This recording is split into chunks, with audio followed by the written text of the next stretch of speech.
Hey guys, welcome to the study with Mayank. मैं हूं आपका मयंक और आज ला रहा हूं मैं आपके लिए कक्षा 12 के लिए राजनीति विज्ञान की पाठ्य पुस्तक समकालीन विश्व में राजनीति।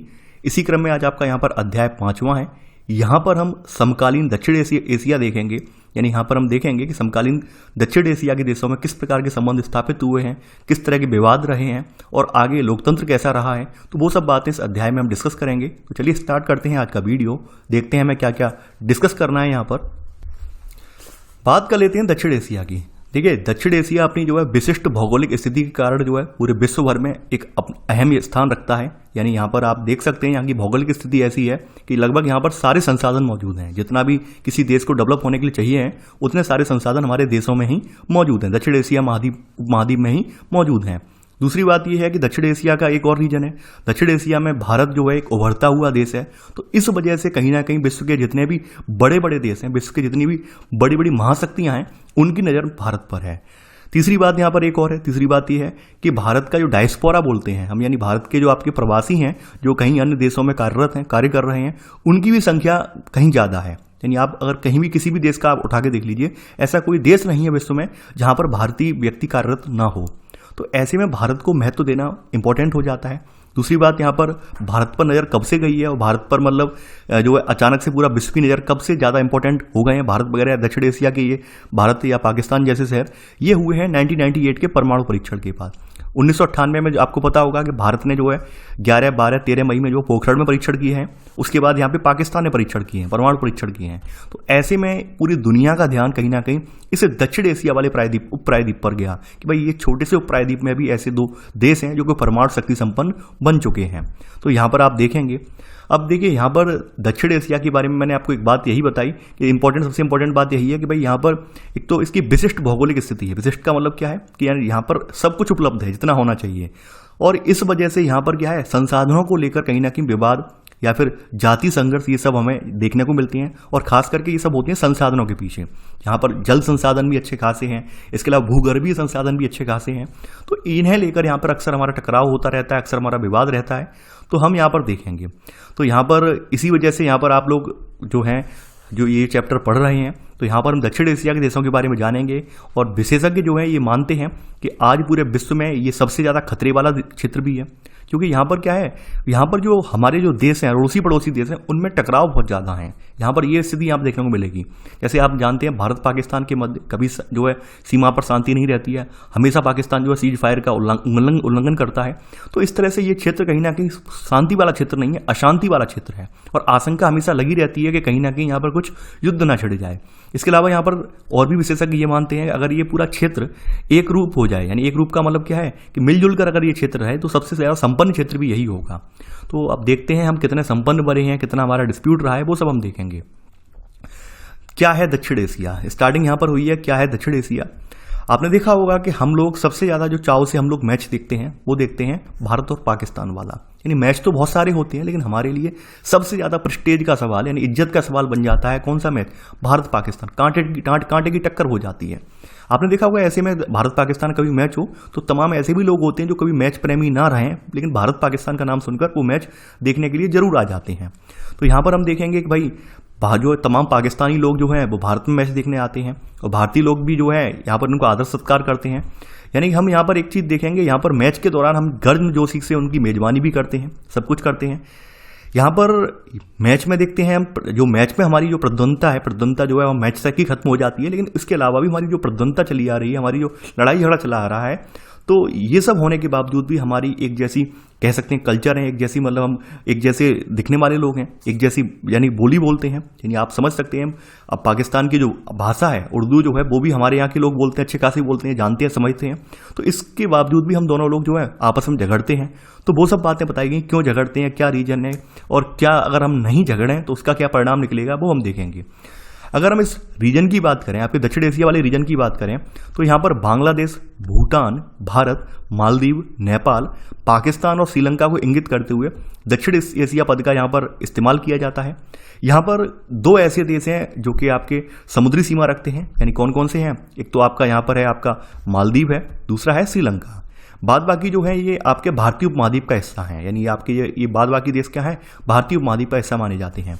तो ऐसे करके इन्हें जोड़ते हुए हम यहाँ पर दक्षिण एशिया पद को इंगित करते हैं। देखिए कभी कभी क्या होता है इसमें, इसके भौगोलिक अनूठेपन की वजह से यहाँ पर अफगानिस्तान वाला रीजन और म्यांमार वाला रीजन भी इसमें हम शामिल कर लेते हैं, कहीं कहीं हम शामिल कर लेते हैं। सबसे इंपॉर्टेंट बात क्या है यहाँ की, यहाँ पर विविधता बहुत ज़्यादा है, चाहे वो भाषाई स्तर पर हो, सामाजिक स्तर पर हो, सांस्कृतिक स्तर पर हो, यानी यहाँ पर बिल्कुल एक विशिष्टता लिए हुए है अपने आप में, एक यानी एक तरह से कह सकते हैं अपने आप में अनूठापन लिए हुए हैं। तो उस अनूठेपन के लिए यहाँ पर ये क्षेत्र जो है ज़्यादा जो है बहुत ज़्यादा इंपॉर्टेंट हो जाता है। अब यहाँ पर दक्षिण एशिया में कभी कभी क्या होता है, चीन का नाम आ जाता है, लेकिन चीन की स्थिति पूरी तरह से दक्षिण में नहीं है, तो इस वजह से चीन को हम दक्षिण एशिया का अंग नहीं मानते हैं। दक्षिण एशिया का जो हम अंग है वहाँ पर 7 देशों को दक्षिण एशिया पद के अंतर्गत रखते हैं, जो कि आपने 7 देशों के नाम ऊपर नोट कर लिए होंगे। लेकिन मेरा मानना ये है कि थोड़े थोड़े नोट्स आप बनाते चलिए तो ज़्यादा बेटर रहेगा। आगे बढ़ते हैं। देखिए दूसरी बात और है, जैसे कुछ बच्चों ने कमेंट किया कि सर आप जो लिखवाते हैं क्या वही लिखें हम, ऐसा जरूरी नहीं है। मैं बोल देता हूं कि भाई ये इंपॉर्टेंट लाइन आप अपनी भाषा में चाहें या फिर उससे और लघु करके यानी शॉर्ट करके लिखना चाहें तो आप लिख सकते हैं। अब देखिए यहाँ पर दक्षिण एशिया में हमें यहाँ की राजनीति के बारे में भी जानना पड़ेगा। यहाँ पर एक जैसी राजनीतिक प्रणाली नहीं है, कहीं पर लोकतंत्र है तो कहीं पर सैन्य शासन की तानाशाही रही है, तो वो सब चीज़ें हम देखेंगे।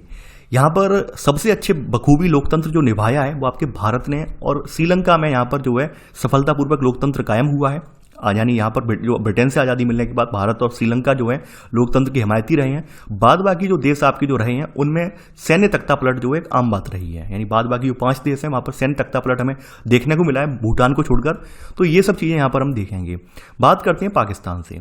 अब देखिए पाकिस्तान के बारे में आपको पता होगा, पाकिस्तान 1947 के बाद पाकिस्तान बना था, और उस समय पाकिस्तान 2 थे पाकिस्तान, यानी कि बीच में आ जाता है आपका इंडिया वाला रीजन।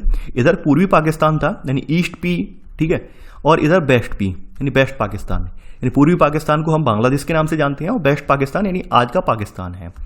तो यहाँ पर आप देखेंगे कि पाकिस्तान में शीत युद्ध के बाद यहाँ पर अगर देखेंगे तो शीत युद्ध के बाद के सालों में लगातार यहाँ पर 2 लोकतांत्रिक सरकारें नहीं हैं। और सबसे पहले यहाँ पर सरकार कैसी रही है, देखिए सबसे पहले यहाँ पर सरकार जो रही है वो लोकतांत्रिक रही है, लेकिन बाद में सैन्य तख्तापलट हो गया है। तो सैन्य तख्तापलट होने की वजह से यहाँ पर सरकार जो है वो हट गई है। तो यहाँ पर पहली सरकार जो है यहाँ पर बताया गया है बेनजीर भुट्टो, और दूसरी सरकार यहाँ पर नवाज शरीफ के नेतृत्व में कायम हुई है। किसके बाद, शीत युद्ध के बाद। शीत युद्ध से पहले पाकिस्तान की स्थिति जो है अस्थिर रही है, स्थिर नहीं रही है। पाकिस्तान में जो लगातार यहाँ पे सैन्य टकराव वाली स्थिति बनी रही है, ये सब बताया गया है। यहाँ पर 1999 में आपने देखा भी होगा कि सैन्य तख्तापलट हुआ है। सैन्य तख्तापलट करने वाले व्यक्ति कौन है, यहाँ पे परवेज मुशर्रफ है। तो परवेज मुशर्रफ के नेतृत्व में यहाँ पे सैन्य तख्तापलट हुआ है। तो उसका परिणाम आप देखेंगे 1999 का कारगिल युद्ध हुआ है, ठीक है। तो कारगिल युद्ध के बाद भी पाकिस्तान को मुंह की खानी पड़ी है, ये बात आपको पता होगा। 2008 में यहाँ पे फिर से लोकतंत्र कायम हुआ है। यही स्थिति 2006 में यानी कि यहाँ पर नेपाल की रही है। नेपाल में आपको पता है राजतंत्र रहा है, और राजतंत्र में आकर यहाँ पे 5 बार संविधान बनाने का असफल प्रयास हुआ है। फिर 5 बार यहाँ पे संविधान नहीं बन पाया है, तो एक बड़ा व्यापक आंदोलन चला है, और आंदोलन के बाद यहाँ पर 2006 में संवैधानिक राजतंत्र कायम हुआ है। और ऐसे करके यहाँ देखेंगे 2015 में यहाँ पर एक नया संविधान बना है यहाँ पर, तो संवैधानिक गणतंत्र राज्य बना है ये वाला। तो ऐसे करके हम देखेंगे। तो ये आपका नेपाल का हाल है। देखिए अभी हम एक एक कंट्री के बारे में इंडिविजुअली पढ़ेंगे, यहाँ पर केवल हमने समग्र रूप में दिखा रहे हैं किस तरह के देश हैं। आपके दक्षिण एशिया के 2 सबसे छोटे देश भी हैं। इन देशों में आपका जो है भूटान है।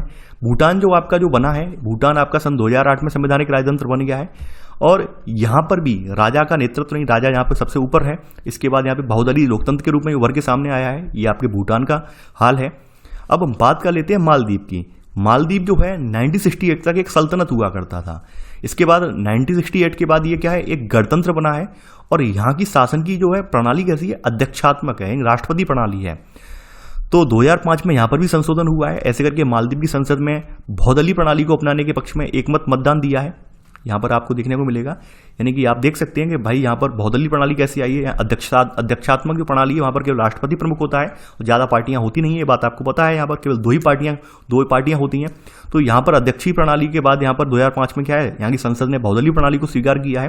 तो इस तरह से यहाँ की राजनीति में बदलाव हमें देखने को मिल रहे हैं। तो हमने यहाँ पर अभी आपको स्पेशली आपके भूटान और मालदीव के बारे में यहाँ पे लिखवा दिया है। बाद बाकी देशों का यहाँ पर आपको देखने को मिल जाएगा, सबका विवरण पाकिस्तान का भी देखने को मिल जाएगा, बांग्लादेश का देखने को मिल जाएगा, इन सब देशों का देखने को मिल जाएगा। अब यहाँ पर कुछ चीज़ें हैं, यानी हमने कुछ सर्वे वगैरह किए हैं, कुछ और चीज़ें हैं जिनमें आम लोगों के हमने विचार भी यहाँ पर लेने की कोशिश की गई है। तो यहाँ पर एक सर्वेक्षण भी किया गया है।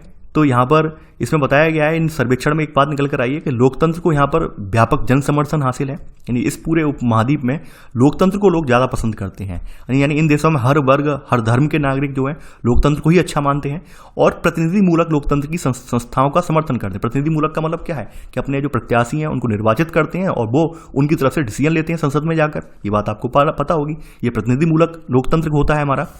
तो यहाँ पर कुछ चीज़ें हैं, जैसे बताया गया है लोकतंत्र को तानाशाही के ऊपर वरीयता कितनी कितनी दी गई है। तो ये लोकतंत्र बेहतर है, कितना लोग ऐसा मानते हैं। ये बांग्लादेश में 69% मानते हैं, भारत में 70% मानते हैं, नेपाल में 62% मानते हैं, पाकिस्तान में मात्र 37% लोग मानते हैं कि लोकतंत्र बेहतर है, श्रीलंका में 71% मानते हैं। तो यहाँ पर तानाशाही कौन बेहतर है, तो पाकिस्तान में यहाँ पर ज़्यादा है तानाशाही को मानने वाले। तो ऐसे करके यहाँ पे तमाम सर्वे वगैरह हुए हैं। अब देखिए एक यहाँ पर एक रिपोर्ट है, यहाँ पर आप देख सकते हैं, यहाँ पर ये यूएनडीपी की रिपोर्ट है। यहाँ पर समूचा विश्व का विकास दिखाया गया है और विकासशील देशों में आपके दक्षिण एशिया के जो देश हैं उनका विकास दिखाया गया है। यानी जन्म यहाँ पे बताया गया है कि 2017 की स्थिति दिखाई गई है कि जन्म के समय आयु प्रत्याशा कितनी थी वर्षों में। तो यहाँ पे विश्व में औसत रूप से 72.2 है। अगर दक्षिण एशिया में बात करें, दक्षिण एशिया में कम है 69.3। यहाँ पर भी जो कुछ आपके देश हैं, जैसे आपके बांग्लादेश की ज़्यादा है 72.8 है, भारत की 68.8 है, नेपाल की आपकी ज़्यादा है 70.6 है, पाकिस्तान की यहाँ पर जो है आपकी 66.6 है, यानी भारत से भी कम है, और श्रीलंका की ज़्यादा है। अब देखिए इस बात को लेके कुछ बच्चे मुझे कमेंट करते हैं, जैसे आपने देखा होगा अक्सर कभी भी यूएनडीपी की रिपोर्ट आती है या फिर किसी और संस्था की रिपोर्ट आती है तो बड़ा देश में हल्ला मचता है, राजनीतिक पार्टियां एक दूसरे पर छींटाकशी करना स्टार्ट कर देती हैं। तो आप थोड़ा सा, मेरा मानना यह है, देखिए मैं किसी पार्टी का समर्थन नहीं करता हूं, ना मैं कांग्रेस ना बीजेपी किसी पार्टी का समर्थन नहीं करता हूं, लेकिन कुछ जो बातें हैं वो अपने विवेक से भी आप इस्तेमाल किया कीजिए। जैसे कुछ लोग मुझे कमेंट करके करते हैं, बच्चे करते हैं कमेंट कि सर देखिए नेपाल हमसे आगे निकल गया, बांग्लादेश हमसे आगे निकल गया। अब आप एक बात बताइए, बांग्लादेश जैसे अपने राज्य अपने देश में कितने हैं, पहली तो आप ये बात बताइए। दूसरी बात, आप खुद ये सोचिए कि हमारा एक भौगोलिक क्षेत्रफल हमारा इतना विशाल है, हम इतनी जो है यहाँ पे असमानताओं को, इतनी जो है हम विविधताओं को समेटे हुए हैं, उसके बावजूद भी हम औसत रूप से निकल कर आ रहे हैं, औसत रूप से अपना प्रदर्शन कर रहे हैं, तो ऑब्वियस सी बात है इनसे पीछे रह जाएंगे। अब आप हमारे यहाँ की भी किसी एक स्टेट का, पर्टिकुलर स्टेट का कंपेरिजन करवा दीजिए, ऑब्वियस सी बात है कि केवल कोई एक स्टेट जो है अपने आप आगे निकल जाएगा। तो औसत रूप में जब हम चलेंगे, सभी स्टेट को मिलाकर औसत निकालेंगे तो हम कम रह जाएंगे, यानी हमारा जो रैंक होगा हम पिछड़ जाएंगे औसत रूप में। लेकिन हम वहीं किसी एक स्टेट का रैंक निकालेंगे, यानी किसी राज्य का केवल रैंक निकालेंगे, तो ऑब्वियस सी बात है हम टॉप मार जाएंगे। तो हमेशा अगर आप कंपेयर कभी किया कीजिए तो केवल और केवल आंकड़े देखकर कंपेयर मत किया कीजिए कि भाई यहाँ पर देखिए जीवन प्रत्याशा बांग्लादेश की बेटर होगी। बांग्लादेश की बेटर होने का मतलब क्या है, बांग्लादेश के एक छोटा सा राज्य, यानी भारत के एक छोटे से राज्य के बराबर है। तो छोटे से राज्य के बराबर है तो उसका कंपेरिजन कैसे हो सकता है। हमारे यहाँ अभी आप देख रहे होंगे 28 आपके यहाँ राज्य हैं, 8 केंद्र शासित प्रदेश हैं। तो आप ऑब्वियस सी बात है खुद सोचिए, इस चीज़ों को लेकर खुद लॉजिक लगाइए। तो यहाँ पर हमारे यहाँ कोई कंपेयर ही नहीं हो सकता है। देखिए ये सब क्या होता है, अंतर्राष्ट्रीय संस्थानें जो होती हैं वो सब छवि धूमिल करने का प्रयास करती हैं, किसी उभरते हुए देश की छवि धूमिल करने का प्रयास ये लोग करते हैं। यानी ये हमेशा आप ध्यान रखना। और ये स्थिति अभी की नहीं है, आपको एक एग्जांपल और देता हूं मैं। जब इसरो की स्थापना हो रही थी तो इसरो के टाइम में भी उस समय जो आपके अमेरिका वाले हैं, अन्य देश हैं जो वेस्टर्न कंट्री और हैं, उन्होंने भारत का बहुत उपहास उड़ाया था, मजाक उड़ाया था। वो कहते थे देखो भारत जैसा भूखा नंगा देश अंतरिक्ष में जाने के सपने देख रहा है, इस तरह से मजाक उड़ाया जाता था। तो आज भी क्या है, आप अगर आर्टिकल पढ़ते हो, आप अमर उजाला, दैनिक जागरण या फिर और भी हिंदी के पेपर हैं, दैनिक भास्कर वगैरह, तो वहां भी आर्टिकल पढ़ते होंगे तो वहां पर भी लिखकर तमाम बार आर्टिकल में लिखा जाता है कि अंतर्राष्ट्रीय जो संस्थान है उन पर विकसित देशों का प्रभाव है, और विकसित देशों का प्रभाव होने की वजह से वो हमेशा विकासशील देशों की जो है खिल्ली उड़ाते हैं। ये हमेशा से बात निकल कर आई है।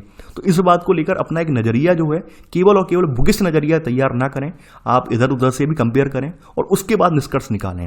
बाहर राजनीति में क्या चल रहा है उस पर कभी फोकस ना करें। देखिए राजनीति में क्या है, आज बीजेपी है, कल मान लीजिए कांग्रेस का दौर आएगा, फिर से बीजेपी का दौर आएगा, फिर कांग्रेस का आएगा, तो वहां पर आरोप प्रत्यारोप लगते रहेंगे। लेकिन आपको यह है, आप अपने अभ्यर्थी के लेवल पर या छात्र जीवन के लेवल पर आप हर चीज को जो है कंपेयर करके पढ़िए। आप केवल एक नजरिए से मत देखिए कि भाई अभी फलानी पार्टी की सरकार है तो हम उस नजरिए से देख रहे हैं, आगामी दिनों में कुछ और पार्टी की सरकार होगी तो उस नजरिए से देखेंगे। आप इस नजरिए से बिल्कुल भी ना देखें, तभी आपकी जो है पढ़ाई बेटर हो पाएगी। मेरा मानना यही है। फिर बाद में आपकी जो राय रही, तो मेरा तो कहने का फर्ज है वो मैं आपको यहाँ पे समझा रहा हूँ, बता रहा हूँ। अब चलिए आगे बढ़ते हैं। अब यहाँ पर पाकिस्तान में सेना और लोकतंत्र। यहाँ पर हम देखेंगे पाकिस्तान में किस तरह से लोकतंत्र कायम हुआ है और बाद में ये सैन्य सत्ता कैसे स्थापित हुई है वो भी हम देखेंगे। देखिए, पाकिस्तान के बारे में हमें पाकिस्तान का इतिहास पढ़ के ज़्यादा हमारे लिए कुछ रोल तो है नहीं, लेकिन इतिहास हमें थोड़ा सा इसलिए देखना पड़ रहा है क्योंकि इस इतिहास से हमारा भी इतिहास जुड़ा हुआ है। चाहे वो 1965 का युद्ध हो, 71 का युद्ध हो, 1999 का युद्ध हो, 1999 का युद्ध हो, इन सभी युद्धों से भारत का इतिहास भी जुड़ा हुआ है। तो इसलिए हमें यहाँ पर इनका इतिहास भी जानना जरूरी है कि ऐसा यहाँ पर क्या हुआ है जिसकी वजह से इसका परिणाम हमें युद्ध के रूप में देखने को मिला है। तो यहाँ पर सबसे पहले यहाँ पर पाकिस्तान में पहली बार जब संविधान बनकर तैयार हुआ तो पाकिस्तान में पहले संविधान की जो बागडोर थी वो जनरल अयूब खान ने अपने हाथों में ले ली थी। लेकिन यहाँ पर क्या हुआ है, यहाँ पर इनके खिलाफ जनता का जो है गुस्सा भड़का है और इन्हें पद अपना छोड़ना पड़ा है। शॉर्ट में लिख लेना आप, ठीक है। तो ऐसे करके इनके बाद क्या होता है, इनके बाद यहाँ पर सैनिक शासन का रास्ता साफ हो जाता है और यहाँ पर एक व्यक्ति हैं जनरल याहिया खान, इन्होंने शासन की बागडोर संभाल ली है। सैनिक यानी सैन्य सत्ता की मदद से यहाँ पर इन्होंने क्या किया, पूरे पाकिस्तान की बागडोर संभाल ली। उस समय के जनरल हुआ करते थे तो इन्होंने क्या किया, पूरे सैन्य शासन की मदद से पूरे जो पाकिस्तान की बागडोर संभाल ली है। तो आगे देखेंगे, अब देखिए जो याहिया खान है, याहिया खान के दौर में ही हमारे यहाँ जो युद्ध हुआ है 1971 वाला। तो यहाँ पर अगला पॉइंट, सेकंड पॉइंट लिख लेना, याहिया खान के सैनिक शासन के दौरान ही पाकिस्तान को बांग्लादेश संकट का सामना करना पड़ा है और 1971 में भारत के साथ पाकिस्तान का युद्ध हुआ है। अब देखिए इसके बाद क्या हुआ है वो तो आपको पता है। इसके बाद पाकिस्तान का विभाजन हो गया, पूर्वी पाकिस्तान अलग कर दिया गया। पूर्वी पाकिस्तान जो है 16 दिसंबर आपके 1971 को बांग्लादेश के रूप में बना है, ये बात आप जानते होंगे, ठीक है, ये लिखने की जरूरत नहीं है। आगे बढ़ते हैं। अब देखिए ये तो हो गया, अब यहाँ पर 1971 में मुंह की खानी पड़ी है, ये बात आपको पता है। फिर से यहाँ पर जो है यानी यहाँ पर सैन्य शासन की मदद से यहाँ पर ये सब कुछ हुआ है। इसके बाद यहाँ पे थोड़ा सा परिवर्तन आया है, सत्ता का परिवर्तन आया है। परिवर्तन आने के बाद क्या हुआ है, यहाँ पर कुछ निर्वाचित सरकारें बनी हैं, लोकतांत्रिक सरकारें बनी हैं, जैसे जुल्फिकार अली भुट्टो के नेतृत्व में सरकार बनी है। फिर इसके बाद जो है 1977 में यहाँ पे ये सरकार गिर गई है और ऐसे करके जनरल जियाउल हक ने सरकार को गिरा दिया है, ठीक है। फिर यहाँ पर क्या है, यहाँ पर लोकतंत्र फिर से स्थापित हुआ है। तो ऐसे कर करके यहाँ पर आगे चलेंगे तो आगे 99 में फिर से यहाँ पे स्थिति गड़बड़ा गई है। तो यहाँ पर अगला पॉइंट आप लिख लेना, थर्ड पॉइंट, कि इसके बाद पाकिस्तान में जुल्फिकार अली भुट्टो की जो निर्वाचित सरकार बनी है जो कि 1977 तक रही है और 1977 में से किसने, जनरल जियाउल हक ने इसे गिरा दिया है, ठीक है। चौथा पॉइंट यहाँ लिख लेना, 1982 के बाद जो है जनरल जियाउल हक जो है इन्हें जो है लोकतंत्र समर्थक आंदोलन का सामना करना पड़ा है, ठीक है। यानी कि जनरल जियाउल हक का मतलब समझ रहे हैं आप, यानी ये सैन्य शासन की मदद से सरकार स्थापित हुई है और बाद में फिर से बेनजीर भुट्टो की सरकार बनी है, ये लिख लेना यहाँ पर। आगे बढ़ते हैं। अब आगे तक यहाँ पर जो बेनजीर भुट्टो की सरकार है आगे चलती रही है। 99 में यहाँ पर फिर से एक बार तख्ता पलट हुआ है, यानी यहाँ पर 1999 में एक बार फिर से सेना ने दखल दी है और जनरल परवेज मुशर्रफ ने यहाँ पर प्रधानमंत्री नवाज शरीफ को हटा दिया है। यानी आप देख सकते हैं यहाँ पर एक सैन्य तख्ता पलट का एक लंबा दौर रहा है। तो पांचवा पॉइंट आपने नोट कर लिया होगा। तो इसकी पढ़त आपको पता ही होगी, आपकी जो है कारगिल युद्ध के रूप में बनी है। लेकिन अभी वर्तमान में देखा जाए तो आपका 2008 के बाद से यहाँ पर बाकायदा लोकतांत्रिक चुनाव हो रहे हैं, लोकतांत्रिक सरकारें बन रही हैं, ये सब हो रहा है। तो आप समझ सकते हैं यहाँ पर। और देखिए इतिहास जानना इसका किस लिए जरूरी क्यों है, क्योंकि यहाँ पर आप समझ सकते हैं कि इन इतिहासों के दौरान में हमारे युद्ध भी हुए हैं। कारगिल का युद्ध हुआ परवेज मुशर्रफ के टाइम पर हुआ है और आपका जो भारत बांग्लादेश के समय जो 1971 का युद्ध हुआ है वो आपका किसके नेतृत्व में हुआ है, वो यहाँ पर याहिया खान, ठीक है। तो इसलिए इनके नाम जो है अक्सर आ जाते हैं, चर्चा में रहते हैं, तो इसलिए हमें यहाँ पर ये लिखना पड़ा है। आगे बढ़ते हैं। अब देखिए पाकिस्तान के बारे में थोड़ा सा हम ये देख लेते हैं कि पाकिस्तान में लगातार ये सैन्य तख्ता पलट होने का रीजन क्या है। क्या रीजन है कि भाई पाकिस्तान में बड़ी आसानी से सैन्य तख्ता पलट हो जाता है। देखिए पहला रीजन यहाँ पर ये निकल कर आता है, यहाँ पर जो है सेना जो है वो धर्म गुरुओं का पालन करती है, धर्म गुरुओं का ज़्यादा फॉलो कर रही है। इसके अलावा यहाँ पर जो बड़े बड़े अभिजात वर्ग के भूस्वामी वगैरह हैं इनका दबदबा ज़्यादा है, तो वो आसानी से सेना का तख्ता पलट कर देते हैं।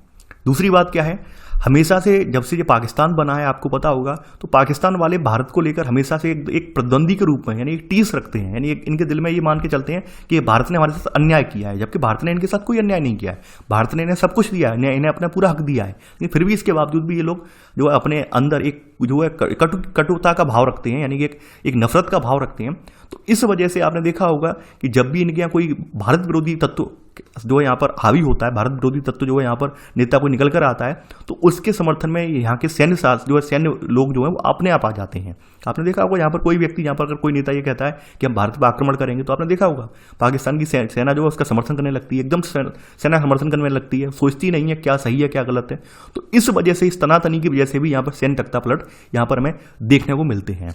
ठीक है, तो ये बातें आपने जान ली। पहली बात यहाँ पे धर्मगुरुओं का जहाँ पे दबदबा है, भूस्वामी अपजनों का जहाँ पे सामाजिक दबदबा है, इसकी वजह से होता है। दूसरी बात ये है कि भाई ये कहीं ना कहीं भारत से टीसी मान गए हैं, टीसी रखते हैं कि भारत ने हमारे साथ अन्याय किया है, ऐसा इनका मानना है, जबकि हमने इनके साथ कोई अन्याय नहीं किया है। पूरी तरह से हमने इनका समर्थन किया था, लेकिन फिर भी ये अपने आप में सुधरने वाले नहीं है। तो वो दुनिया जानती है इनके बारे में, तो इनका ज़्यादा पढ़ने से कोई फायदा नहीं है। अब देखिए यहाँ पर हम राइटर महोदय ने जो लिखा है उससे मैं 1% भी समर्थन नहीं करता हूँ। ये मेरे अपने विचार हैं, अपनी राय है। राइटर महोदय जो आपकी किताब लिखने वाले उन्होंने ये कहा है कि पाकिस्तान में अपेक्षाकृत स्वतंत्र और साहसी प्रेस मौजूद है। प्रेस का मतलब जानते हैं, ये पत्रकारिता, और वहाँ मानवाधिकार आंदोलन भी काफ़ी मजबूत है। देखिए दोनों ही बातें मैं गलत ठहरा रहा हूँ। क्यों ठहरा रहा हूँ, उसका रीजन ये है।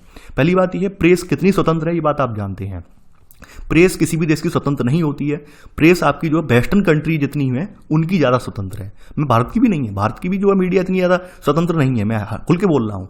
प्रेस कहीं की स्वतंत्र नहीं है। लेकिन ये राइटर महोदय की तारीफ में कसीदे पढ़ रहे हैं, ये बिल्कुल गलत है। दूसरी बात, ये मानवाधिकार के जो कह रहे हैं, मानवाधिकार यहाँ पर काफ़ी मजबूत हुआ है, ये बिल्कुल गलत है। यहाँ पे जो अल्पसंख्यक कम्युनिटी है उस पर लगातार अत्याचार हो रहे हैं, उससे ये जाहिर होता है, और अंतर्राष्ट्रीय स्तर पर भी तमाम मुद्दे निकल कर आ रहे हैं, उससे ये जाहिर होता है कि मानवाधिकार भी यहाँ पर प्रॉपर रूप से वर्क नहीं कर रहे हैं। तो ये दोनों ही बातें यहाँ पर गलत साबित होती हैं पाकिस्तान के बारे में।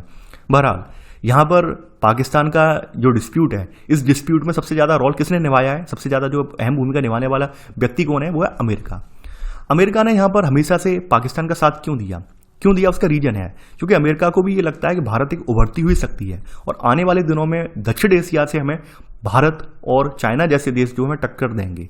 तो पाकिस्तान को कहीं ना कहीं पीछे से सपोर्ट देने का अमेरिका का रीजन ये है कि ऐसे करके पाकिस्तान के जरिए हम यहाँ पर क्या होंगे, यहाँ पर हम जो है असमंजस की स्थिति, अस्थिरता की स्थिति क्रिएट करवाते रहेंगे। इससे क्या होगा, भारत डेवलप नहीं हो पाएगा और भारत हमारे सामने टक्कर नहीं ले पाएगा, ऐसा अमेरिका वालों का मानना है। और इस बात को लेकर तमाम बार अमेरिका वालों की जो गलत मंशाएं वो भी जाहिर हुई हैं। आपने देखा होगा अमेरिका वाले तमाम बार ये कहते हैं पाकिस्तान टेररिस्ट कंट्री है, वहाँ पे टेररिस्ट जो है टेररिज्म है वो वहाँ पे फल फूल रहा है। उसके बावजूद भी अमेरिका वाले उन्हें हथियार वगैरह अपने देते हैं, फ्री हथियार देते हैं, सैन्य विमान देते हैं। अगर आप देखेंगे, पढ़ेंगे उठा के, तो आप देखेंगे जो तमाम जो अमेरिका के विमान वगैरह वो फ्री दिए गए हैं पाकिस्तान को। क्यों दिए गए हैं, जब अमेरिका वाले खुद कह रहे हैं पाकिस्तान एक टेररिस्ट कंट्री है, तो फिर भी आप विमान दे रहे हो।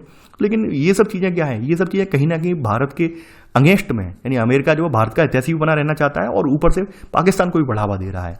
तो यहाँ पर वही सब लिखा है, ठीक है। अब यहाँ पर जो अमेरिका वाले तर्क क्या देते हैं, अमेरिका वाले तर्क ये देते हैं कि पाकिस्तान जो है वो विश्वव्यापी इस्लामी आतंकवाद से लड़ रहा है, ऐसा ये अमेरिका वाले तर्क देते हैं। और ये भी तर्क देते हैं कि भाई पाकिस्तान जो है वो एक परमाणु संपन्न देश है और परमाणविक हथियार कहीं आतंकवादी समूहों के हाथ में न लग जाए, इसलिए हम लोग पाकिस्तान का समर्थन करते हैं। ये अमेरिका वाले ये तर्क देते हैं।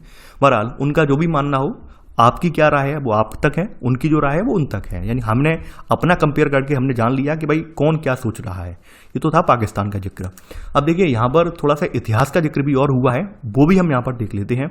और ये जिक्र जो है, मेरा मानना ये है कि मैं इसे लास्ट में ही पढ़ाऊँ तो ज़्यादा बेटर रहेगा, क्योंकि यहाँ पे बीच बीच में और भी देशों का जिक्र आ गया है, तो हम यहाँ पर इसे लास्ट में ही देख लेंगे, ठीक है। चलिए आगे बढ़ते हैं। यहाँ पर अब बात करते हैं बांग्लादेश। बांग्लादेश में लोकतंत्र कैसे स्थापित हुआ। देखिए बांग्लादेश के बारे में आप जानते होंगे, बांग्लादेश पहले जो था, पहले आपका जो है पूर्वी बंगाल बोला जाता था, और इधर का रीजन जो था वो पश्चिमी बंगाल बोला जाता था। पश्चिम बंगाल जो आज आप देख रहे हैं वो इसी का ही हिस्सा था, यानी ये दोनों इससे जुड़े हुए थे। फर्क ये था कि भाई जो आपका पूर्वी बंगाल वाला यानी आज का बांग्लादेश है वो एक मुस्लिम बाहुल्य प्रांत था। तो इस आधार पर जो है आपको पता हुआ कर्जन की योजना के तहत इसका जो है 16 अक्टूबर 1905 को यहाँ पर विभाजन कर दिया गया। ये बात आप सभी को पता होगी, थोड़ा सा इतिहास के झरोखे में जाएंगे तो पता चल जाएगा। उसके बाद आप सभी को पता है कि भाई आज़ादी की बात क्या है, पाकिस्तान ने डिमांड की, पाकिस्तान के नेताओं ने डिमांड की कि यहाँ पर ये बांग्लादेश जो है मुस्लिम बाहुल्य है, तो इस आधार पर इसे पाकिस्तान में शामिल किया जाए। तो इस तरह से इन्हें दे दिया गया और ये पूर्वी पाकिस्तान के रूप में बना। अब दिक्कत यहाँ पर वही थी। दिक्कत क्या थी, आप ऑब्वियस सी बात सोचेंगे, दिक्कत यहाँ पर सबसे इंपॉर्टेंट 2 दिक्कतें थी। देखिए यहाँ पर थोड़ा सा अगर हम मैप को देखें, मैं मैप यहाँ पर एक डमी मैप बना दे रहा हूँ, ठीक है। ये इस तरह का डमी मैप ये हो गया। ये इधर हम इधर देखिए, इधर पाकिस्तान है सॉरी, इधर जो है पाकिस्तान है आपका, और इधर जो है बांग्लादेश है। बीच में पूरा बड़ा विशाल भूभाग किसका आ रहा है? भारत का आ रहा है। पाकिस्तान को ऑब्वियस सी बात है, पाकिस्तान को यहाँ तक जाने के लिए नीचे पूरा आपका जो सागर है, हिंद महासागर, उसका सहारा लेना पड़ेगा, तभी यहाँ पे पहुंचेगा। भारत तो ऊपर अपने यहाँ से जाने आने नहीं देगा, ऑब्वियस सी बात है। पहली समस्या तो ये निकल कर आई। दूसरी समस्या क्या निकल कर आई? दूसरी समस्या अगर आप देखेंगे तो वो सांस्कृतिक समस्या थी, भाषाई समस्या थी। क्योंकि जो पूर्वी बांग्लादेश था, यानी जो आपका आज का बांग्लादेश है, यहाँ पर मोस्टली जो पीपल है उनकी मातृभाषा क्या है? बांग्ला है। अब पाकिस्तान वालों की मातृभाषा क्या है? उनकी उर्दू है। तो ऐसे में टकराव होना ही होना था। अब तीसरी बात यहाँ पे क्या निकल कर आई? तीसरी बात यहाँ पर ये थी कि जो पश्चिमी पाकिस्तान वाले थे उनका हमेशा से सरकार पर दबदबा रहता था, क्योंकि यहाँ पर जो उनकी संसद वगैरह जो थी इस पूर्वी पाकिस्तान की, वो संसद वगैरह यहाँ पर स्थापित थी। तो यहाँ पर जो संसद थी तो उस संसद में जो है यहाँ पे पश्चिमी पाकिस्तान वालों का दबदबा रहता था। तो इस बात का जो है यहाँ पर आपके बांग्लादेश वालों को यहाँ पर कहीं ना कहीं इस बात को लेकर बड़ा गुस्सा या नाराज रहते थे कि भाई हमारी बात भी नहीं रखी जाती है, हमारी बात भी नहीं मानी जाती है, ऊपर से वो अपनी हुकूमत हम पर थोप रहे हैं, तो क्यों ना हम आज़ाद हो जाएं। तो ऐसे करके यहाँ पे डिस्प्यूट क्रिएट हुए हैं, और डिस्प्यूट के बाद आप देखेंगे एक संघर्ष भी हुआ है। संघर्ष के बाद बांग्लादेश पाकिस्तान से आज़ाद हो गया है और स्वतंत्र देश बनकर उभरा है। ठीक है, तो यहाँ पर आप देखेंगे, देखिए 1947 से 1971 तक बांग्लादेश जो पाकिस्तान का अंग था, और रीजन वही है। इस क्षेत्र के लोग जो है पश्चिमी पाकिस्तान के दबदबे से और अपने ऊपर उर्दू भाषा लादने के खिलाफ थे, क्योंकि इनकी मातृभाषा क्या थी? बांग्ला थी। बांग्ला संस्कृति का जो है पश्चिमी पाकिस्तान वाले लगातार विरोध कर रहे थे, लगातार जो है यहाँ पर देख सकते हैं टकराव हो रहा था। तो इस वजह से यहाँ पर आप देखेंगे कि एक आवाज़ उठी है। तो यहाँ पर पश्चिमी पाकिस्तान के प्रभुत्व के खिलाफ यहाँ पर एक व्यक्ति निकल कर आए हैं, वो निकल कर आए हैं, इनका नाम है मुजीबुर रहमान। ठीक है, तो इन्होंने शेख मुजीबुर रहमान ने पश्चिमी पाकिस्तान के विरोध में मोर्चा खोल दिया है। ठीक है, और इन्होंने स्वायत्तता की मांग की है। इनका मानना यह है कि जो आपका पूर्वी पाकिस्तान है उसे स्वायत्तता प्रदान की जाए। तो यहां पर आगे देखते हैं आगे स्थिति क्या बनी है। शेख मुजीबुर रहमान जो है यहाँ पर अच्छी खासी सीटों से जीते हैं, यानी कि आपके पूर्वी पाकिस्तान में आवामी लीग यहाँ पर 1970 में ये चुनाव है, इसे सारी सीटें में विजय मिल गई है। लेकिन यहाँ पर दिक्कत यह, सारी सीटों में विजय मिलने के बाद दिक्कत यहाँ पर ये हुई है, जो पाकिस्तान में बैठी हुई सरकार थी, पश्चिमी पाकिस्तान में बैठी हुई सरकार थी, उसने इनके सत्र को आहूत करने से मना कर दिया। कह दिया कि भाई आपको तो बहुमत ही नहीं है, यानी इन्हें आहूत करने से मना कर दिया। इसके बाद क्या होता है? इसके बाद टकराव हो जाता है शेख मुजीबुर रहमान का, और उस समय जनरल होते हैं याहिया खान, यानी कि 1971 से पहले की बात है। याहिया खान के नेतृत्व में यहाँ पर क्या हो गया था? सैन्य तख्ता पलट हो गया था पश्चिमी पाकिस्तान में। तो ऐसे करके यहाँ पे टकराव होता है। तो टकराव के बाद क्या हुआ है वो हम अभी देखेंगे।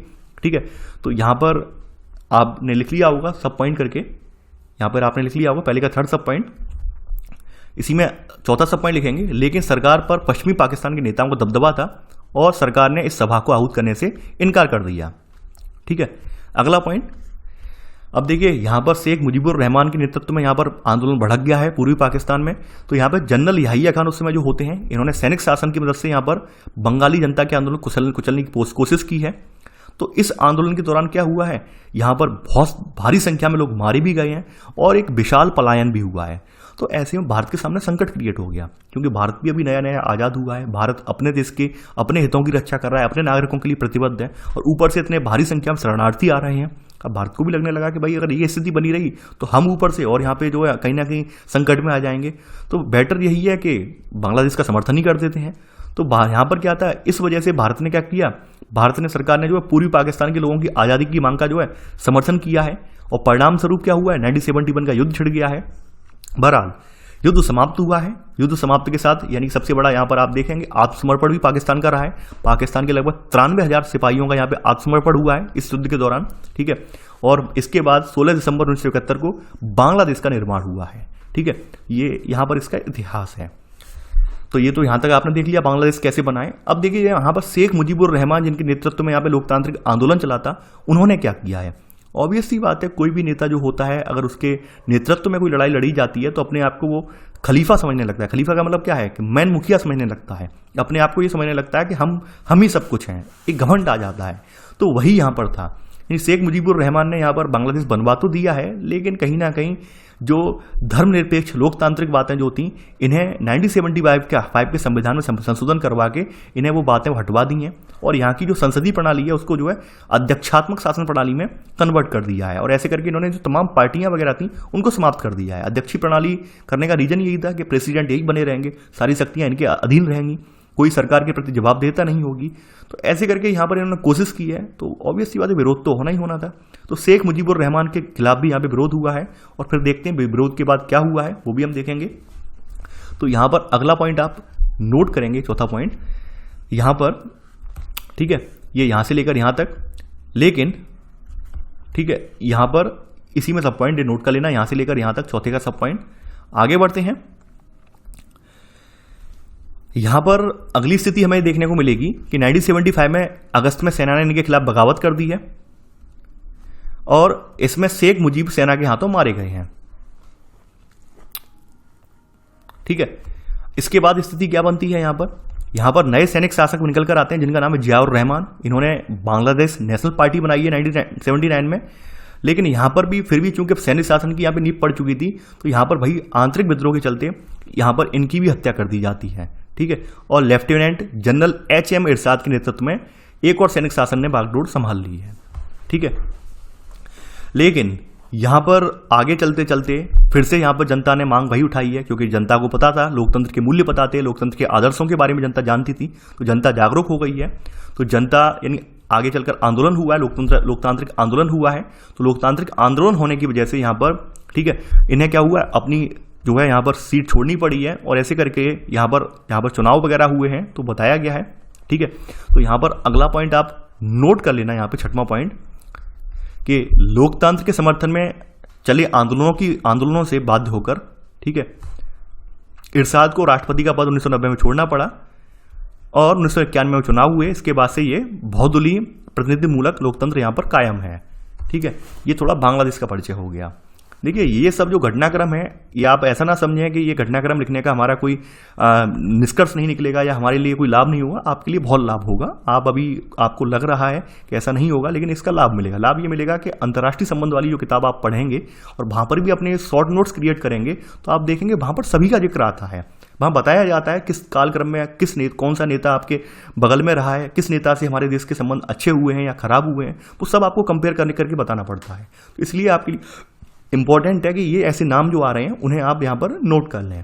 ठीक है, तो आपने देख लिया। यहाँ पर बात करते हैं नेपाल। देखिए, नेपाल के बारे में आप पूर्व में भी बहुत अच्छा खासा लिख चुके हैं, जानते भी हैं, और नेपाल का जिक्र लगभग आपकी 2 किताबों में आ चुका है। 9th में भी आया था, 10th में भी आया था, ठीक है, 11th में भी स्टार्टिंग में आया था आपका जिक्र इसका नेपाल का।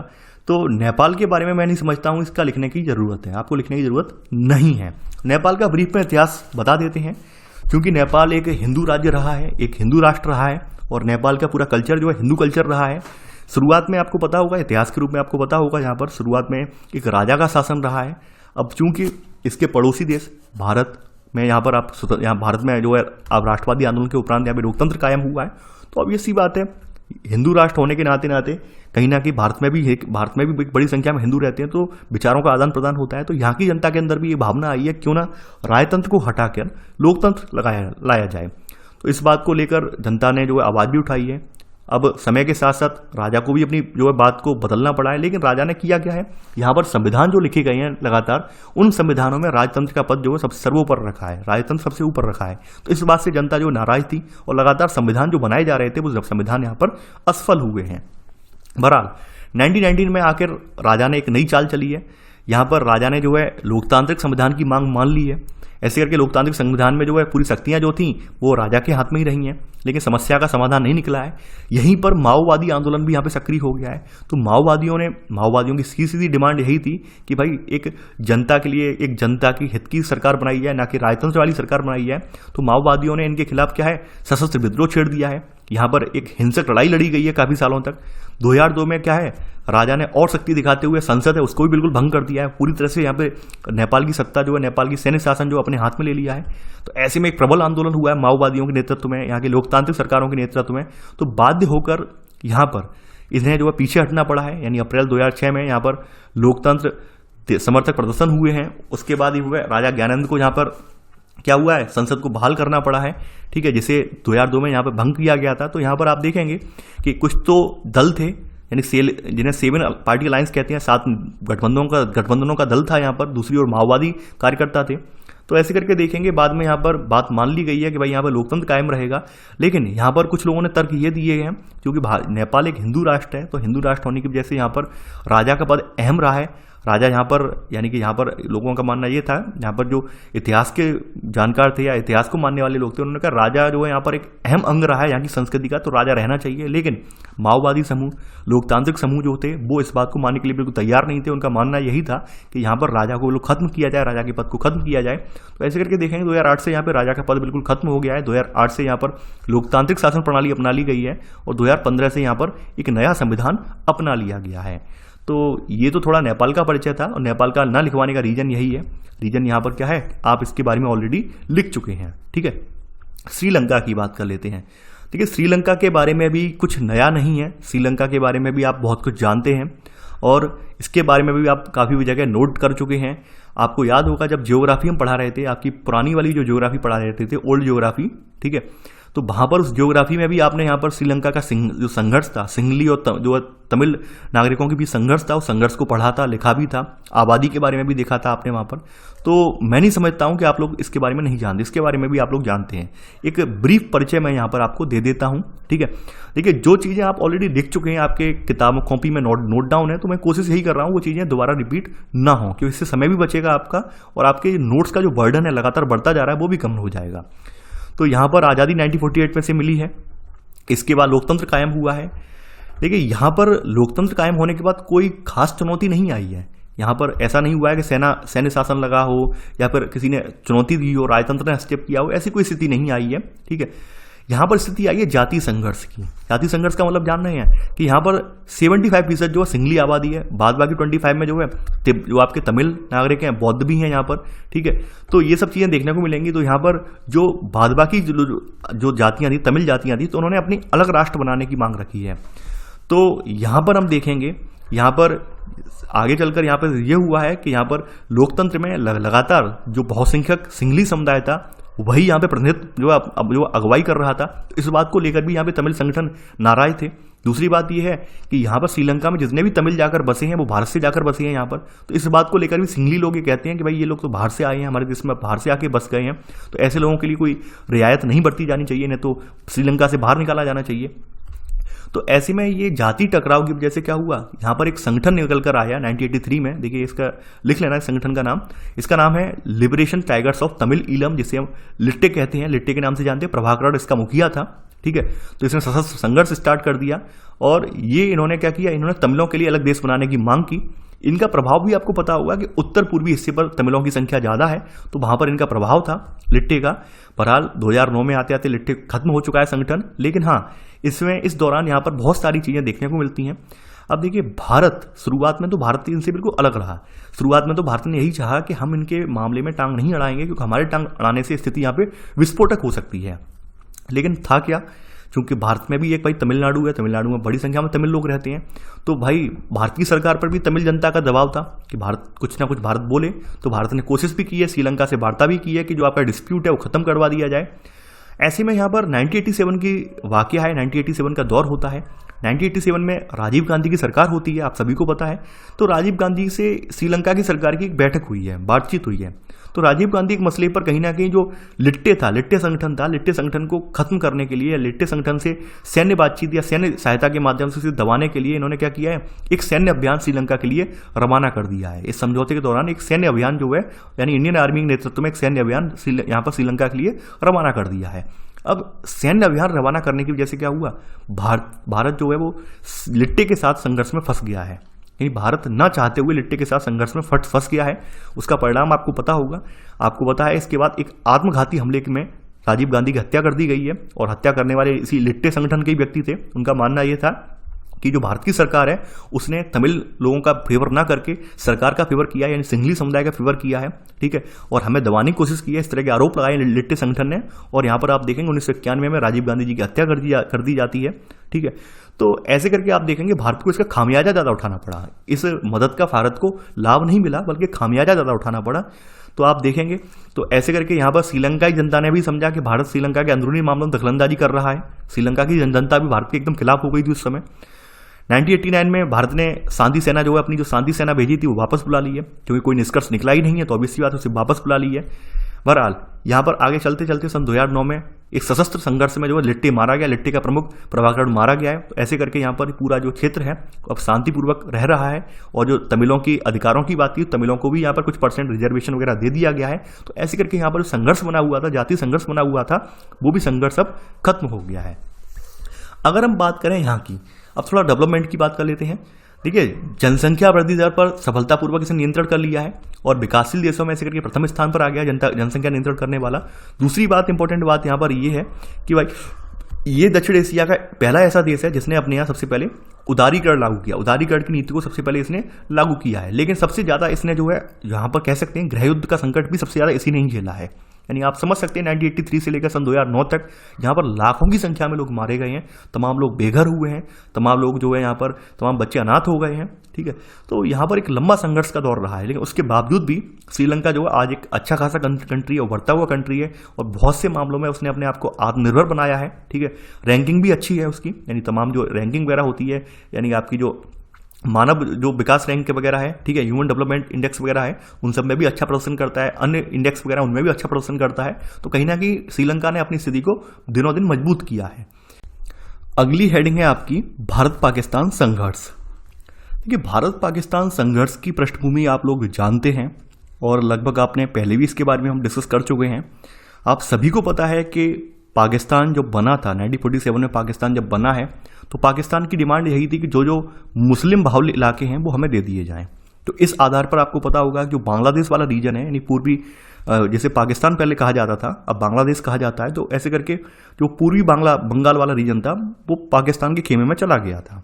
ठीक है, अब पाकिस्तान की नज़र जो है केवल यहीं तक सीमित नहीं थी, पाकिस्तान की नज़र जो है कश्मीर पर भी थी। क्योंकि कश्मीर पर उस समय क्या था, यहाँ पर एक हिंदू राजा का शासन था, राजा हरि सिंह का शासन था, लेकिन यहाँ की आबादी जो थी वो मुस्लिम थी, मुस्लिम बाहुल्य आबादी थी।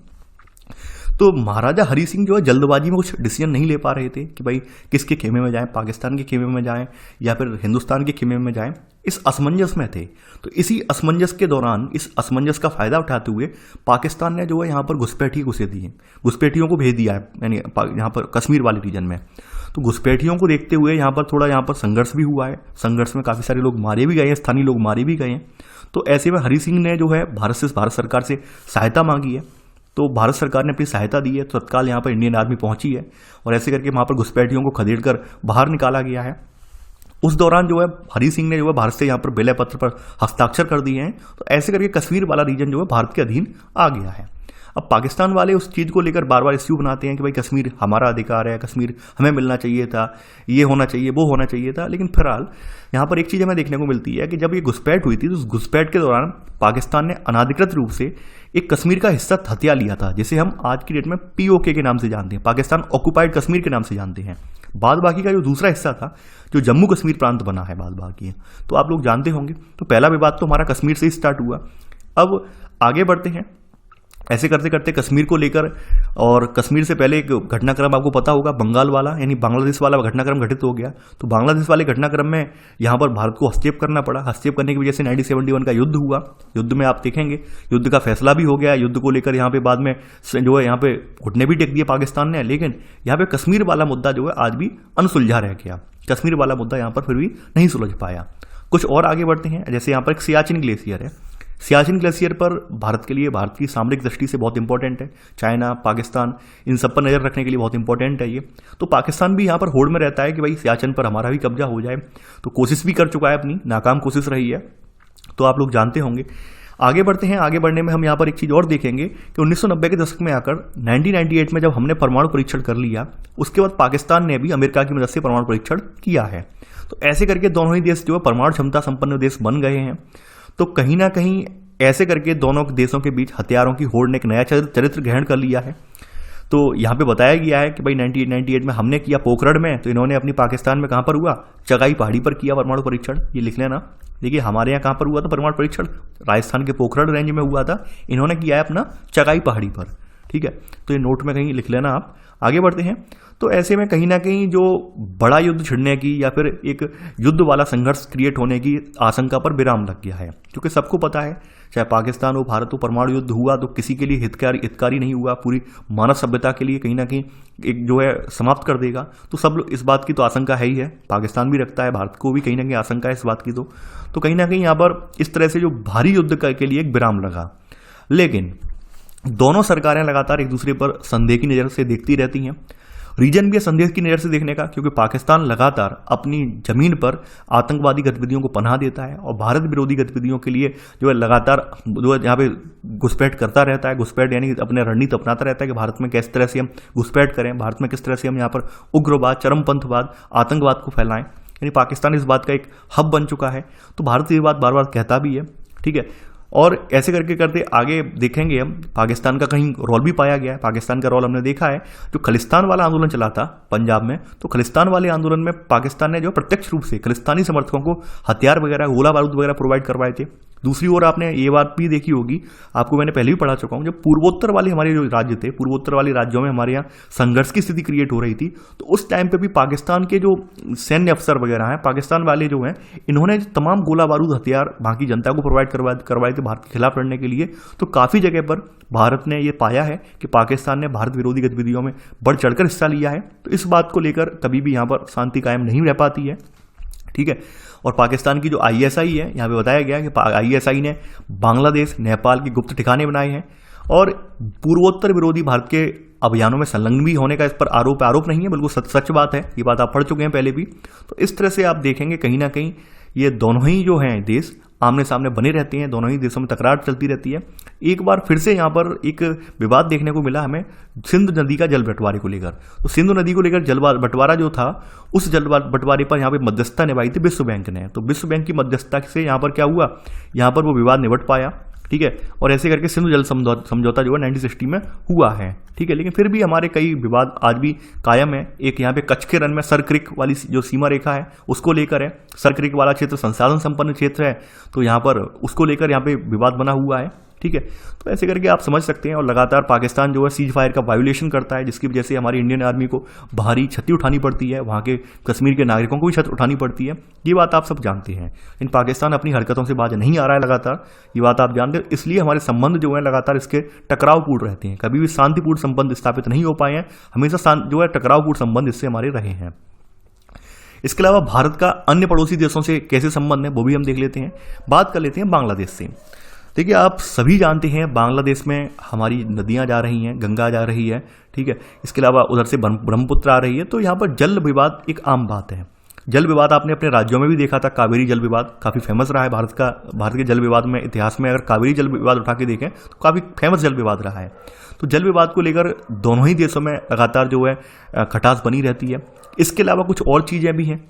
सबसे इंपॉर्टेंट है यहाँ पर जो आपका यहाँ पे माइग्रेशन होता है, आप्रवास होता है। तमाम आप्रवास यानी तमाम घुसपैठिए जो है बांग्लादेश की सीमा से पश्चिम बंगाल वाले रीजन में घुसपैठ कर रहे हैं, आपके पूर्वोत्तर वाले असम वाले रीजन में और जो पूर्वोत्तर के राज्यों में घुसपैठ हो रही है।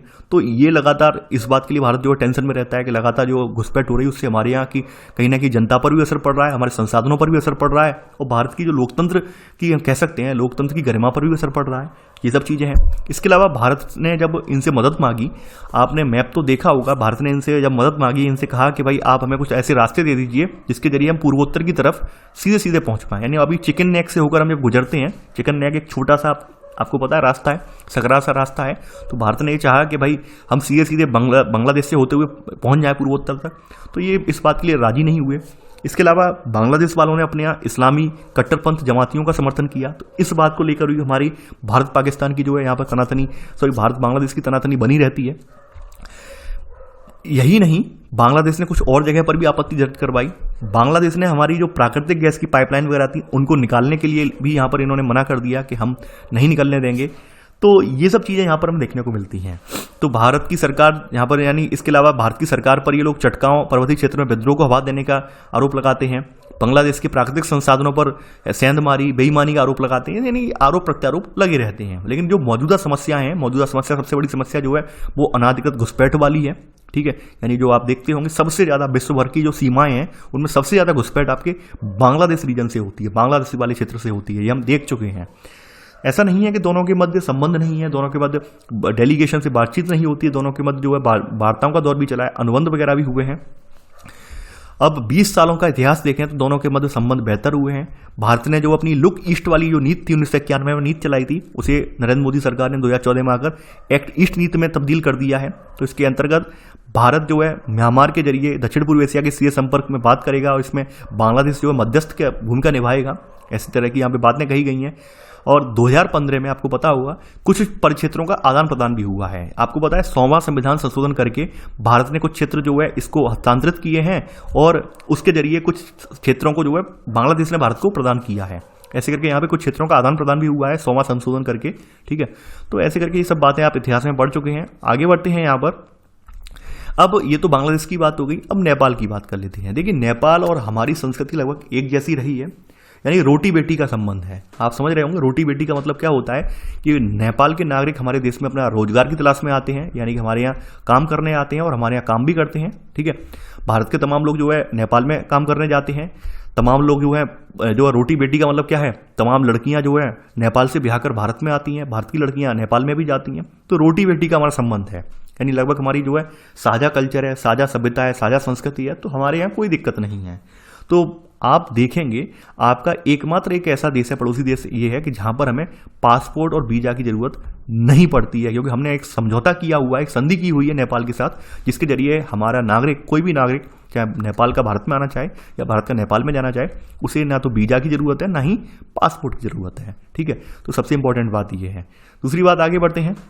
यहां पर भी थोड़ा सा दिक्कत तब क्रिएट हो गई जब नेपाल लगातार चाइना जो है नेपाल में चाइना जो नेपाल के भीतर चाइना जो लगातार अपनी घुसपैठ बढ़ाने लगा। तो कहीं ना कहीं भारत ने इस बात को लेकर खेद जताया, क्योंकि भारत चाइना के मंसूबों को अच्छे से जानता है, वाकिफ है। तो नेपाल का जो चाइना इस्तेमाल करना चाह रहा है वो कहीं ना कहीं भारत विरोधी तत्वों के लिए करना चाह रहा है। तो भारत जो है इस बात को लेकर कहीं ना कहीं खफा है। दूसरी बात, जो माओवादी आंदोलन चला था, तो माओवादी आंदोलन का असर केवल नेपाल तक नहीं रहा, उसका असर भारत में भी देखने को मिला। भारत में जो बिहार प्रांत है, बिहार में नक्सलवाद का जो जन्म है, चाहे आंध्र प्रदेश, आपका छत्तीसगढ़ रीजन हो, कहीं भी हो, तो नक्सलवाद वाला जो निकल कर आया समूह, उसको फंडिंग वगैरह करने में, हथियार वगैरह मुहैया करवाने में यहाँ पर नेपाल के माओवादियों का पूरा हाथ है। तो इस बात को लेकर भारत लगातार इन्हें घेरता है। अब नेपाल वाले माओवादी वगैरह से निपटने के लिए सक्षम नहीं है इतने ज़्यादा, तो यहाँ पर भारत ने कई बार इनसे कहा भी है इस तरह की गतिविधियों को रोकिए, आप तत्काल हस्तक्षेप करिए। तो इस चीज़ को लेकर हमारा डिस्प्यूट भी रहता है। और यहाँ पर कुछ चीज़ों को लेकर नेपाल भी आशंकित रहता है। नेपाल को लगता है कि भाई ऐसा ना हो, भारत एक बड़ा देश है, हमारे ऊपर कब्जा ना कर दे, कहीं ऐसा ना हो हमारे संसाधनों पर अपनी मनमर्जी से अपना हक ना जमा ले। नेपाल ये भी आरोप लगाता है कि भारत उसको समुद्र यानी अपने भूक्षेत्र से होकर समुद्र तक पहुंचने से रोकता है। इन सब के बावजूद भी भारत हमेशा इसके साथ मैत्रीपूर्ण संबंध, मैत्रीपूर्ण व्यवहार और हम कहें तो रोटी बेटी का संबंध हमारा आज भी कायम है और आज भी चलता रहेगा। चाहे सरकारों के बीच कितना भी कुछ भी हो, लेकिन नागरिक आज भी हमारे और नेपाल के दोनों ही नागरिक जो हैं वो एक दूसरे के साथ मधुर संबंध रखते हैं। ठीक है, यानी रोटी बेटी का हमारा नाता आज भी चल रहा है यहाँ से, तो इतनी ज़्यादा दिक्कत नहीं है। श्रीलंका की बात कर लेते हैं। देखिए श्रीलंका में मानते हैं 1987 में हमारी जो एंट्री हुई थी वहाँ पर, यानी उस समय राजीव गांधी सरकार ने एंट्री करवाई है सेना की मदद से, वो एंट्री इतनी ज़्यादा अच्छी नहीं रही। एंट्री की वजह से वहाँ पर कहीं ना कहीं संघर्ष में एक तरह से कह सकते हैं आग में घी डालने का काम हुआ है। तो उस बात का खामियाजा भी भारत को उठाना पड़ा है, बड़ी क्षति उठानी पड़ी है, यानी कि प्रधानमंत्री जी की हत्या कर दी गई है। तो यहाँ पर 1987 के हस्तक्षेप के बाद भारतीय सरकार श्रीलंका के अंदरूनी मामलों में असंलग्नता की नीति पर अमल कर रहा है। असंलग्नता का मतलब क्या है, हम इंटरफियर नहीं करेंगे, हम आपके मामलों में इंटरफियर नहीं करेंगे। यानी कि भारत ने साफ साफ स्पष्ट कर दिया है कि हम श्रीलंका के मामलों में स्पष्ट जो है अपनी इंटरफियर नहीं करेंगे। क्यों नहीं करेंगे? क्योंकि बात यह है कि यहाँ पर जो सिंघली समुदाय है, बहुसंख्यक सिंघली समुदाय है, उसको ये लगता है कि भारत वाले हमेशा जो है, इंडिया वाले जो है वो तमिल लोगों का समर्थन करते हैं, जबकि ऐसा नहीं है। भारत तमिल का समर्थन नहीं करता है, भारत जो है पूरे श्रीलंका का समर्थन करता है। लेकिन हमेशा से सिंघली लोग जो वहाँ के हैं वो हमेशा ये देखते हैं कि भारत वाले जो है तमिल लोगों का समर्थन करते हैं, लेकिन जबकि ऐसा नहीं है। तो भारत ने कहा नहीं, हम सेपरेट रहेंगे, आपके आंतरिक मामले में हम हस्तक्षेप नहीं करेंगे। तो हमने इनके साथ एक फ्री ट्रेड एग्रीमेंट किया है, इसके अलावा सन 2004 में आपको पता होगा जो विनाशकारी सुनामी आई थी, तो उन सुनामी लहरों के बाद हमने पुनर्निर्माण कार्य के लिए हमने अपनी भारतीय सेना ने मदद भी की है, आर्थिक मदद भी दी है, ये सब चीज़ें हुई हैं। भूटान के साथ हमारा कोई विवाद नहीं खड़ा हुआ, कोई झगड़ा नहीं हुआ, भूटान ने हमारी मदद ही की है। यानी कि यहाँ पे जब पूर्वोत्तर के जो विद्रोही हैं, उग्रवादी हैं, इन्होंने भूटान में शरण लेने की कोशिश की है तो भूटान ने उन्हें खदेड़ दिया है। और भारत जो है भूटान की तमाम पनबिजली परियोजनाएं जो है, हाइड्रो आपकी जो पावर प्लांट हैं, उनमें सहयोग भी कर रहा है। ऐसे करके देख सकते हैं भूटान से हमारे संबंध बहुत मैत्रीपूर्ण है, बहुत ज़्यादा अच्छे संबंध हैं। मालदीव, देखिए मालदीव में एक बार स्थिति ये बनी थी जब आपके श्रीलंका के जो लिट्टे समर्थक कुछ थे, तो लिट्टे समर्थकों ने क्या किया, मालदीव पर हमला कर लिया, पूरे मालदीव को अपने कब्जे में ले लिया है। यानी मालदीव का अगर आप उठा के देखेंगे ऑपरेशन जो चलाए। अच्छा, आपसे एक क्वेश्चन यहाँ पे मैं पूछ रहा हूँ, ठीक है, ये क्वेश्चन बहुत बार पूछा गया है, आपके PCS एग्जाम में काफ़ी बार पूछा गया है।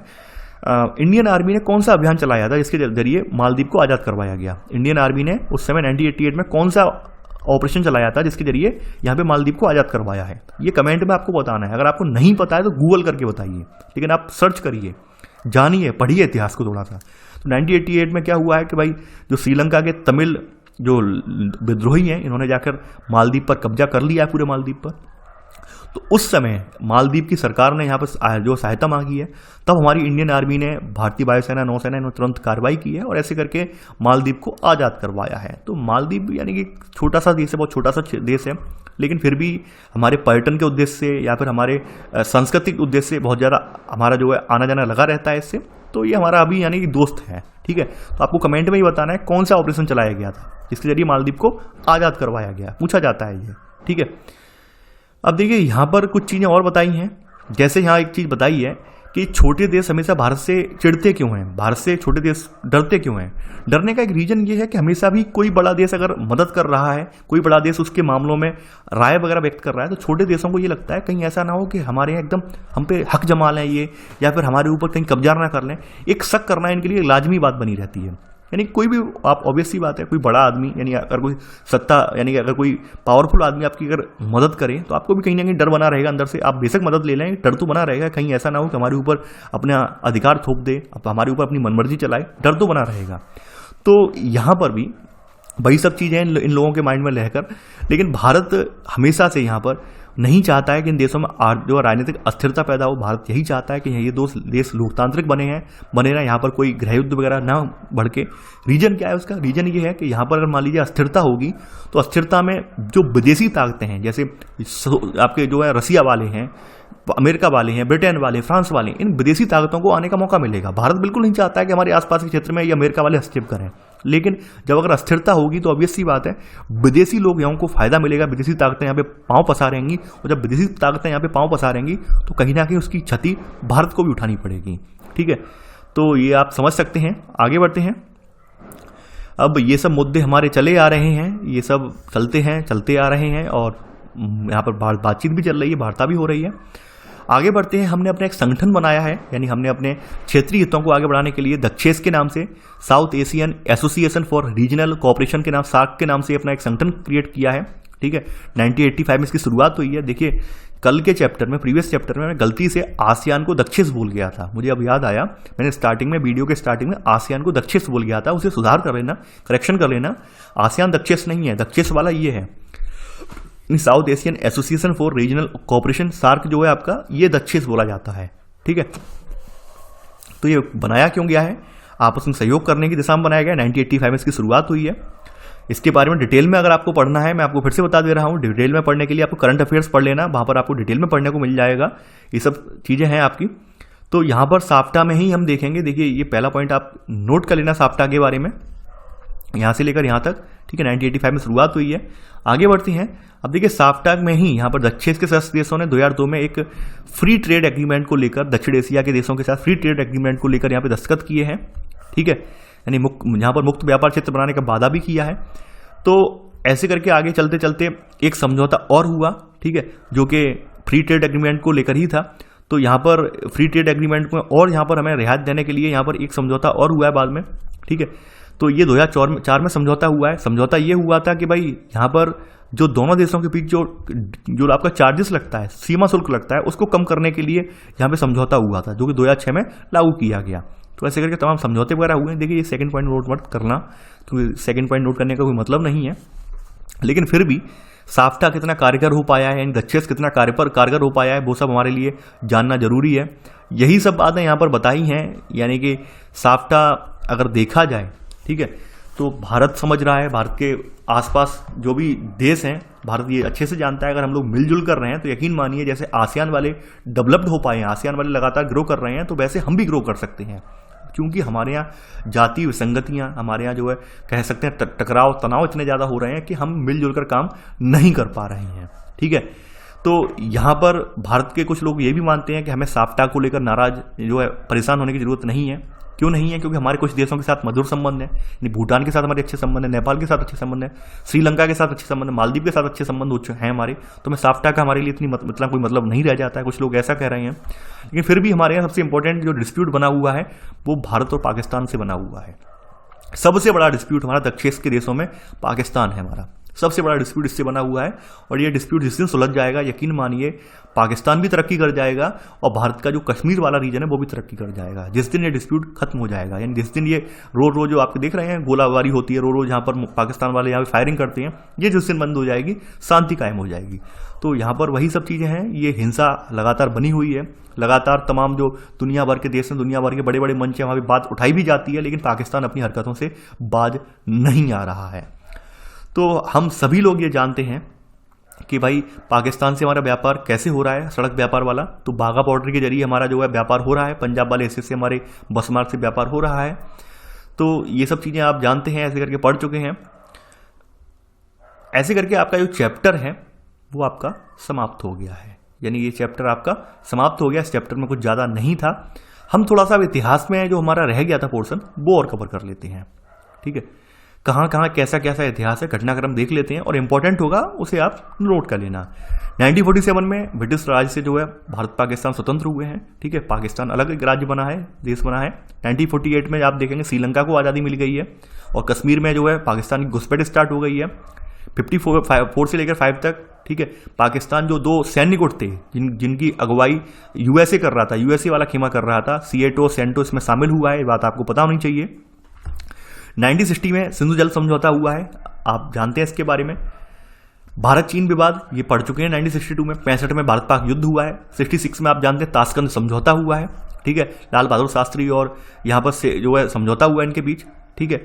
आगे बढ़ते हैं यहाँ पर। इसके अलावा मार्च 1971 में फिर से बांग्लादेश की आज़ादी की उद्घोषणा हुई है, और इसी दौरान भारत ने मैत्री संधि भी की है, किससे? सोवियत संघ से संधि की है युद्ध को देखते हुए। 97 में यहाँ पे युद्ध हुआ है भारत पाकिस्तान वाला, और युद्ध समाप्त होने के बाद शिमला समझौता हुआ है। देखिए ध्यान ये बात रखने की जरूरत है कि हमारा ताशकंद समझौता जो हुआ है वो 1965 के युद्ध के बाद हुआ है, भाई हमारा जो शिमला समझौता हुआ है 1971 के युद्ध के बाद हुआ है, ठीक है। 1974 में परमाणु परीक्षण हमने किया, ये सब जानते हैं। 1985 में दक्षिण का पहला सम्मेलन हुआ है ढाका में, ठीक है, ये आप जानते हैं। इसके अलावा यहाँ पर भारतीय शांति सेना का जो श्रीलंका में अभियान हुआ है 1987 से 90 के बीच में हुआ है, ये अभी आप ये इंपॉर्टेंट फैक्ट है ये आप, ठीक है। तो ये चीज़ आप पढ़ लेना कि मालदीव में जो भाड़े के सैनिकों को कैसे भारत की सेना ने नाकाम किया था, ये बात आप समझ रहे हैं। यहाँ पर लोकतंत्र की बहाली, ये सब चीज़ें पढ़ चुके हैं आप नीचे करके, और इसमें ज़्यादा कुछ है नहीं। यहाँ पर मैं एक बार स्क्रॉल डाउन कर दे रहा हूँ, आराम से आप पढ़ लेना। देखिए 1999 के बाद हमारी जो बैठक हुई है वो आगरा बैठक हुई है, ध्यान रखना आगरा बैठक हुई है जो कि असफल हो गई है। वाजपेयी मुशर्रफ की आगरा बैठक हुई है वो असफल हो गई है। ये 3 बैठकें पूछी जाती हैं कौन कौन सी कब कब हुई। 1965 के बाद ताशकंद समझौता हुआ, 71 के युद्ध के बाद शिमला समझौता हुआ, और जो कारगिल युद्ध की घोषणा के बाद यहाँ पर आगरा बैठक हुई है जो कि असफल रही है, सफल नहीं हो पाई है। 2007 में जो है यहाँ पर अफगानिस्तान भी दक्षिण का सदस्य बन गया है।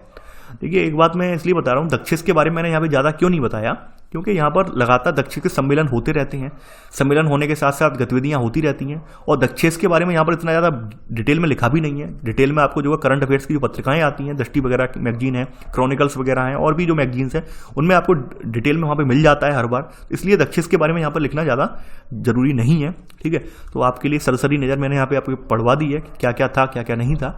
तो आई होप आपको चैप्टर समझ में आया होगा। देखिए मेरी पूरी कोशिश है, मेरा पूरा भरसक प्रयास है, जितना चैप्टर में जो है लगता है मुझे कि भाई यहाँ पर नोट करवाने लायक है वो मैं नोट करवा देता हूँ, आपको इशारा भी कर देता हूँ। और सबसे इंपॉर्टेंट बात यह है कि आप लोग अपने शॉर्ट नोट्स हमेशा बनाएं। कोई भी चैप्टर पढ़ें, कहीं भी पढ़ें, एक शॉर्ट नोट्स, यानी कि बेशक अगर मान लीजिए कहीं मैं नहीं लिखवा रहा हूं तो भी आप अपने एक शॉर्ट नोट्स क्रिएट करें, ठीक है। इससे क्या होगा कि जब भी एग्जाम टाइम होगा आपको रिकैप करने में बड़ा आसानी हो जाएगी और आप बहुत कम समय में अपना रिकैप कर पाएंगे। दूसरी बात, आप परेशान बिल्कुल ना हो। मैं और मेरी टीम लगातार आगे क्या करना है, क्या जो रणनीति रहेगी उसके लिए प्रतिबद्ध हैं। आप परेशान ना हो, जो भी होगा आपके लिए वीडियो निरंतर आएगी, वीडियो बंद नहीं होगी। देखिए मेरा मानना ये है कि भाई अभी स्टैंडर्ड बुक में ना फंसकर आपका GS4 वाला पेपर यहाँ पे चला दिया जाए, क्योंकि एथिक्स वाला पोर्शन आपका कंप्लीट हो जाएगा। एथिक्स में पढ़ाना क्यों चाह रहा हूँ, एथिक्स पढ़ाने के 2 रीजन हैं। ठीक है, पहला रीजन तो यहाँ पर ये है कि GS4 का सब्जेक्ट है एथिक्स वाला, ठीक है, पहला रीजन तो यहाँ पर ये है। दूसरा रीजन ये है कि UPSC की प्रिपरेशन के दौरान हम लोगों को भी मोटिवेशन चाहिए होता है, यानी कि कहीं ना कहीं UPSC की प्रिपरेशन एक भारी भरकम प्रिपरेशन होती है और आपको कई बार तनाव से, झंझावातों से कई बार ऐसा लगता है कि नहीं अब छोड़ देनी चाहिए, पता नहीं कैसे होगा, नहीं होगा, क्या नहीं होगा। तो ऐसे में एथिक्स सब्जेक्ट बहुत इंपॉर्टेंट हो जाता है। एथिक्स के हमें क्या है, थोड़ा मोरल वैल्यूज जानने को मिलती हैं, थोड़ा अपने विचारों को डेवलप करने को, इसके अलावा अपनी जो हम कह सकते हैं जो हमारा जो नजरिया बनाने को एक मदद मिलती है। साथ ही साथ हमें जो है कहीं ना कहीं पीछे से जो है कह सकते हैं फीडबैक के रूप में या फिर कह सकते हैं पृष्ठपोषण के रूप में भी हमें जो है एथिक्स काम करता है। एथिक्स हमें लगातार हमें डेवलप करने में, हमारा जो है अधिगम प्रदान करने में, साथ ही साथ हमें जो है कह सकते हैं मोटिवेट करने में भी एथिक्स भूमिका निभाता है। तो सबसे इंपॉर्टेंट बात है मोटिवेशन की। तो मोटिवेशन के लिए मैं यहाँ पर चाह रहा हूँ कि GS4 एक सब्जेक्ट जो भारी भरकम सब्जेक्ट नहीं है, हल्का सा सब्जेक्ट है। ये सब्जेक्ट स्टार्ट कर दूंगा मैं जनवरी में, और सब्जेक्ट स्टार्ट करने से लाभ भी आपको ये मिलेगा कि आपका जो थोड़ा बहुत यहाँ पे मोटिवेशन भी आपको मिलता जाएगा और आपको भारी भरकम नहीं लगेगा। साथ ही साथ GS4 वाला पेपर आपका कवर पूरा हो जाएगा। कोशिश मेरी पूरी यही रहेगी, इसका पूरा सिलेबस जो है जितना आपके जितने मॉड्यूल हैं, जितने टॉपिक हैं, वो सारे टॉपिक कवर करवा दिए जाएं, ठीक है। माध्यम वही रहेगा, लेक्चर का माध्यम वही रहेगा जो क्लासरूम में रहता है, ठीक है, यानी कि व्याख्यान माध्यम। केवल टॉपिक लिखे जाएंगे, वहां पर मैं ये 1 by 1 नोट्स नहीं लिखवाऊंगा, आपको मैं पहले ही क्लियर कर दे रहा हूं। तो आई होप आपको मेरी बातें समझ में आ गई होंगी। तो चलिए आज के लिए बस इतना ही। Thanks for watching. जय हिंद।